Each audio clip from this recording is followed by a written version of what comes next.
காரைக்கால் மாவட்ட இமயம் மாற்றுத்திறனாளிகள் சங்கத்தின் சார்பாக போதைப்பொருள் விழிப்புணர்வு பேரணி நடைபெற்றது. போதைப்பொருளினால் ஏற்படும் தீய விளைவுகள் குறித்து விழிப்புணர்வை ஏற்படுத்தி போதைப்பொருள் இல்லாத காரைக்காலாக மாற்ற ஒவ்வொருவரும் விழிப்புணர்வு அடைய வேண்டும் என்ற நோக்கத்திற்காக காரைக்கால் மாவட்ட இமயம் மாற்றுத்திறனாளிகள் சங்கத்தினர் போதைப்பொருள் விழிப்புணர்வு பேரணியை நடத்தினார்கள். இந்த பேரணியை சமூக நலத்துறையின் உதவி இயக்குனர் கே. சுந்தரம் அவர்கள் துவக்கி வைத்து சிறப்பித்தார்கள். நிகழ்ச்சியில் 40க்கும் மேற்பட்ட மாற்றுத்திறனாளிகள் கலந்து கொண்டு போதைப் பொருளுக்கு எதிரான வாசகங்களை எழுப்பி விழிப்புணர்வு ஏற்படுத்தினார்கள். இந்த பேரணி காரைக்கால் புதிய பேருந்து நிலையத்தில் தொடங்கி தேய்தா வீதி வரை சென்றது. இந்த பேரணிக்கு காவல்துறையினர் சிறப்பான பாதுகாப்பு உதவி செய்திருந்தனர்.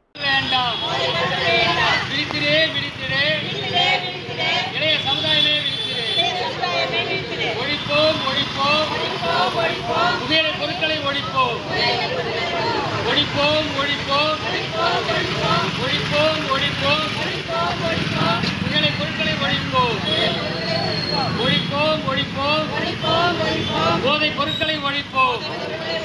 தெரிஞ்சிடே